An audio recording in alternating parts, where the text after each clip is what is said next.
बात बाद में करना।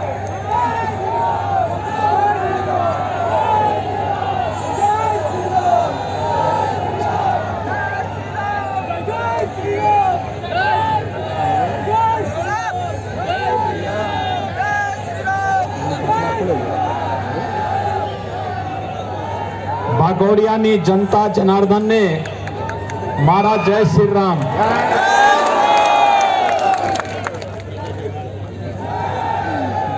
मंच पर उपस्थित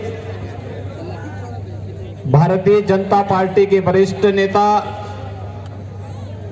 लोकप्रिय सांसद श्रीमती रंजनाबेन भट्ट जी, लोकप्रिय प्रत्याशी साश्विन भाई पटेल जी, प्रभारी श्री पराक्रम सिंह जडेजा जी, महामंत्री श्री कल्पेश भाई पटेल जी, श्री राजेंद्र भाई पटेल जी, श्री निनेश भाई, श्री संजय भाई पटेल जी, श्री सुरेश भाई पटेल जी, श्री राजू भाई अलवा जी और भारी संख्या में उपस्थित भारतीय जनता पार्टी के सभी पदाधिकारी और वाघोडिया विधानसभा क्षेत्र से जुड़े हुए सभी उपस्थित भाइयों बहनों,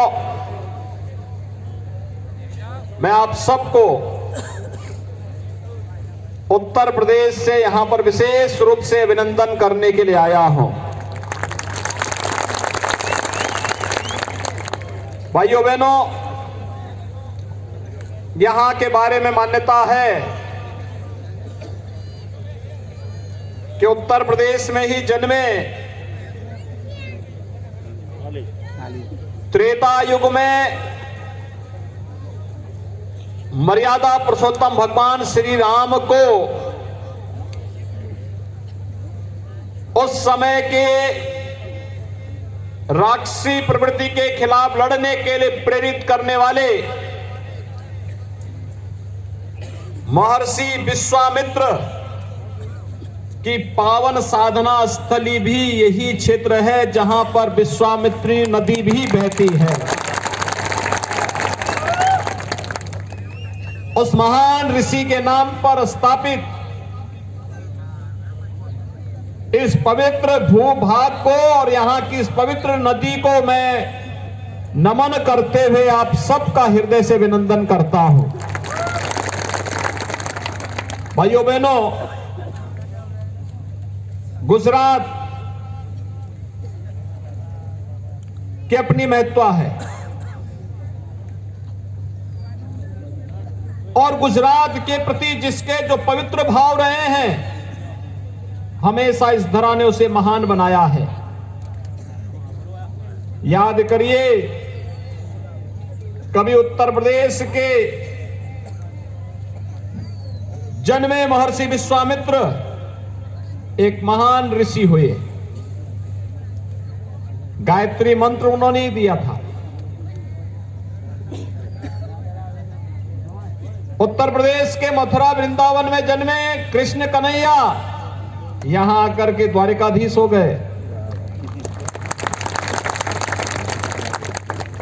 और उत्तर प्रदेश के ही छपिया में जन्मे भगवान स्वामीनारायण गुजरात आकर के लोक पूज्य हो गए। गुजरात ने संकट के समय देश को नेतृत्व दिया है। देश की आजादी की लड़ाई जब एक ऐसे स्तर पर थी कि हर व्यक्ति के मन में एक संशय था क्या होगा, तब राष्ट्रपिता महात्मा गांधी के नेतृत्व में देश की आजादी की कमान आई और देखते देखते भारत आजाद हो गया। हम सब स्वतंत्रता का एहसास कर रहे हैं, लेकिन ब्रिटिशर आजाद भारत को कई भागों में बांटना चाहते थे, तो कमान लौह पुरुष सरदार वल्लभ भाई पटेल के हाथों में आ गई। याद करिए, सरदार साहब नहीं होते तो क्या जूनागढ़ का नवाब और हैदराबाद का निजाम मान जाता? कभी नहीं मानता।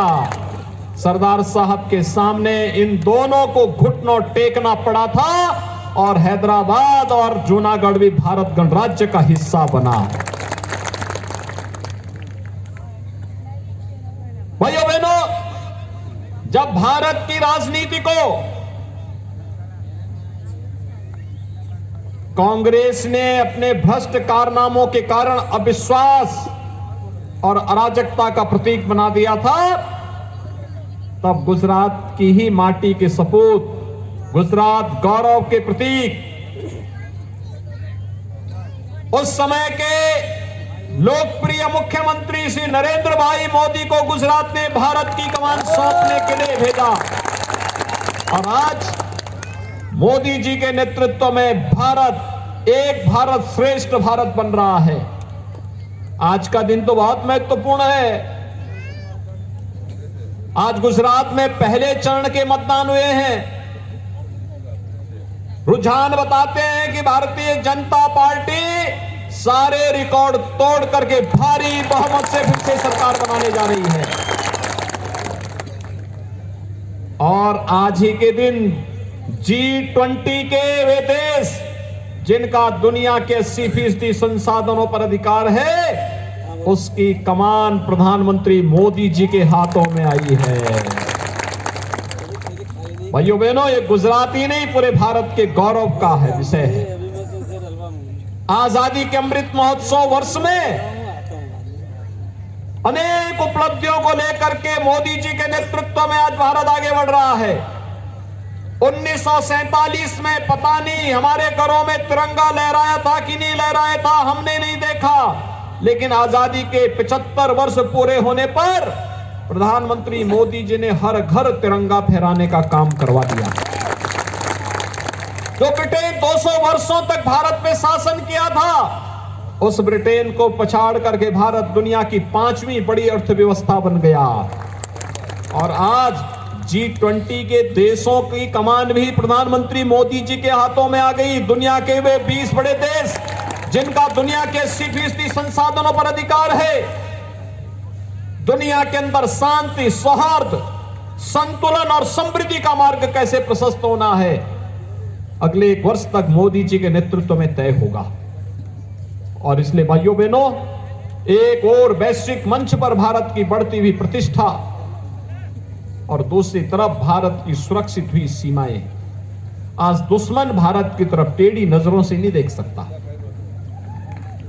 अगर उसने भारत की तरफ टेढ़ी नजरों से देखा तो सर्जिकल स्ट्राइक और एयर स्ट्राइक के लिए भारत के बहादुर जवान सदैव तैयार रहते हैं। लेकिन भाइयों बहनों, जब हमारा बहादुर भारत का जवान एयर स्ट्राइक और सर्जिकल स्ट्राइक करता है, तब कांग्रेस या आम आदमी पार्टी तब भारत से सबूत मांगते हैं। इन्हें हमारे जवानों के शौर्य और पराक्रम पर संदेह है। भाइयों बहनों, ये लोग आतंकवाद को प्रेरित और प्रोत्साहित करने वाले लोग हैं।